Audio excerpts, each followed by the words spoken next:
गांव का नाम था सुनहरा, जो अपने सुंदर खेतों, हरियाली और सुनहरे धान की खेती के लिए प्रसिद्ध था। लेकिन इस गांव के नाम से जुड़ी एक खौफनाक घटना ने इसे बदनाम कर दिया। लोग इसे सुनहरी रात कहते हैं, पर जो उस रात हुआ उसे सुनकर लोगों की रूह कांप जाती है। गांव के बीचों बीच एक प्राचीन पीपल का पेड़ था। उस पेड़ को लेकर कई डरावनी कहानियां प्रचलित थीं। लोग कहते थे कि रात के समय उस पेड़ के पास से गुजरने वाला कोई भी इंसान कभी वापस नहीं लौटता। गांव के बुजुर्गों के अनुसार यह पेड़ एक पिशाचनी आत्मा का वास है, जो अपनी मौत का बदला लेने के लिए आत्माएं कैद करती है। गांव का नौजवान रमेश इन सब बातों को बकवास समझता था। वह खुद को बड़ा निडर मानता था। उसने गांव वालों को चिढ़ाते हुए कहा, अगर कोई भूत प्रेत है तो मैं आज रात उस पीपल के नीचे रहूंगा।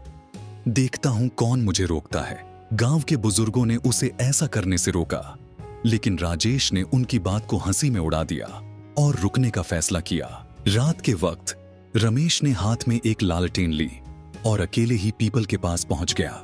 वह आत्मविश्वास से भरा हुआ था। हवा ठंडी थी और सन्नाटा पूरे गांव पर छाया हुआ था। पीपल के नीचे पहुंचकर उसने लालटेन जलाकर पास रख दी और वहीं बैठ गया। घंटे बीतने लगे।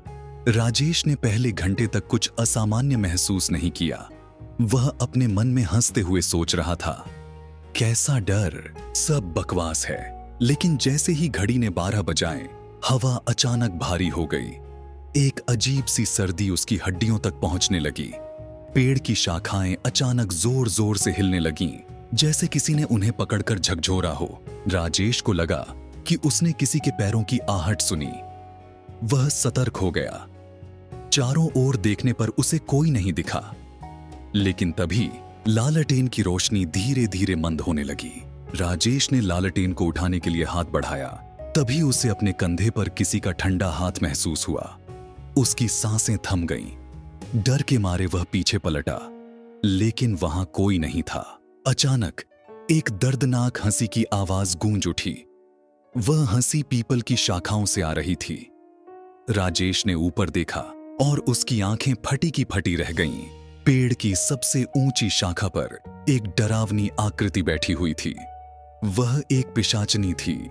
लंबे खुले बाल, चेहरा झुलसा हुआ और आंखें खून जैसी लाल।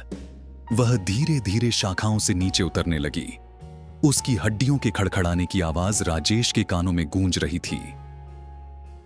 पिशाचनी ने कहा, तूने मेरी नींद भंग की है, अब तू इस पेड़ का हिस्सा बनेगा। राजेश कांपते हुए बोला, मुझे छोड़ दो, मैंने कुछ नहीं किया। लेकिन वह पिशाचनी हंसते हुए उसके चारों ओर घूमने लगी। अचानक उसकी परछाई ने राजेश को घेर लिया। राजेश ने भागने की कोशिश की, लेकिन उसके पैर जैसे जमीन में जकड़ गए। पिशाचनी ने अपनी सड़ी हुई उंगलियों से राजेश का गला पकड़ लिया। राजेश चीखना चाहता था, लेकिन उसकी आवाज गले में ही अटक गई। लालटेन बुझ चुकी थी और पूरा इलाका अंधेरे में डूब गया। अगले दिन जब गांव वाले राजेश को ढूंढने गए, तो उन्हें उसका शरीर पीपल के नीचे मिला, लेकिन उसका चेहरा पूरी तरह से सूख चुका था और उसकी आंखें बाहर निकली हुई थीं, जैसे वह भयंकर डर से मरा हो। गांव के लोगों ने उस जगह का मुआयना किया और बताया कि पिशाचनी की आत्मा उस पीपल के साथ बंधी हुई है। वह हर उस इंसान को मौत के घाट उतार देती है जो उसकी शांति भंग करता है। इसके बाद किसी ने उस पीपल के पास रात बिताने की हिम्मत नहीं की।